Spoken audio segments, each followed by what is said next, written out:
En 2002, aux États-Unis, Nike, je suppose que vous connaissez ce cas, je ne vais pas le décrire dans le détail, mais a été poursuivi en justice par un citoyen états-unien qui avait acheté un produit Nike, pas seulement pour les qualités techniques de ce produit, mais aussi pour les valeurs véhiculées par Nike dans ses discours.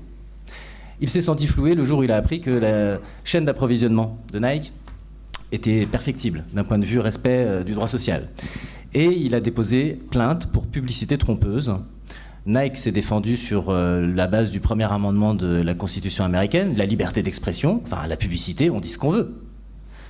Les juges les ont condamnés. C'est la première décision du genre renseigné, connue, qui, devant un tribunal, condamne une entreprise pour violation de ses engagements éthiques, qui sont des engagements volontaires. Comment des engagements volontaires, émanant de codes de conduite, de chartes éthiques, peuvent vous emmener devant le tribunal. Samsung et Auchan sont poursuivis en France. Il y a des procédures en cours qui visent explicitement le process d'achat d'un acteur comme Auchan au Rana Plaza. Le lien est fait directement dans la plainte. Vous indiquez dans vos engagements volontaires que vous achetez de façon responsable. Il se trouve que manifestement des étiquettes de certains de vos vêtements ont été trouvées sur les décombres du Rana Plaza. Est-ce que le code de conduite est effectivement respecté ou pas? Ça va être au juge d'arbitrer, de déterminer si oui ou non on peut reprocher à Auchan de ne pas avoir mis en œuvre toutes les diligences afin d'éviter qu'un tel drame survienne. Donc on ne connaît pas encore ce qui est attendu des entreprises pour être judiciairement à l'abri. Il y a une question à se poser dans le cas du Rana Plaza.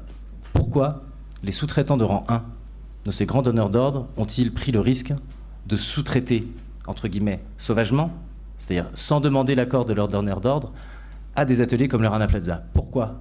Pourquoi ont-ils pris ce risque? Sont-ils dans une situation d'injonction contradictoire? C'est un peu ça. Ce qu'on a développé sur ce sujet-là, c'est on est allé regarder toutes les conditions générales d'achat, ou en tout cas un échantillon représentatif de certains donneurs d'ordre au Bangladesh et autres. Et on a constaté un phénomène assez intéressant. Elles disposent toutes d'une clause RSE. C'est très bien. C'est un vrai levier, cette clause RSE. Elle stipule que je suis donneur d'ordre, je me suis engagé sur tels grands enjeux du développement durable. J'attends de vous, fournisseurs ou sous-traitants, que vous en fassiez de même. C'est fort bien, c'est un vrai levier. Le problème que l'on a identifié, c'est qu'il y a 5 ou 6 clauses dans les conditions générales d'achat qui neutralisent les effets vertueux de cette clause RSE. Depuis que le rapport a été produit, il y a un élément concret qui est la Fédération des enseignes de l'habillement en France, qui a beaucoup d'adhérents, qui sont assez emblématiques du monde du textile. Vous y trouvez des marques françaises, mais vous y trouvez aussi Gap, Zara, Benetton, a produit ce guide de l'achat auquel on a contribué. Ils ont accepté le principe de créer des obligations d'une nature peut-être un peu innovante, en tout cas qui ont vocation à répondre à un certain nombre des enjeux. Les obligations de diligence et les obligations d'influence. Et ce duo, diligence et influence, il est très important parce que c'est un peu la synthèse de ce qu'on retrouve dans tous les outils normatifs.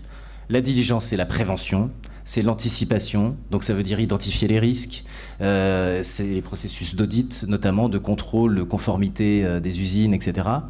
Et l'influence, c'est très challenging pour les entreprises parce que la notion de sphère d'influence, elle exige de la part des entreprises qu'elles optimisent leur contribution au développement durable, qu'elles la maximisent. Elles sont attendues maintenant sur le sujet « Qu'est-ce que vous avez inventé? Qu'est-ce que vous allez nous inventer pour maximiser votre plus-value sociétale ?» En gros, c'est ça. Et des clauses de nature obligation d'influence, elles ont vocation à traiter de sujets très délicats.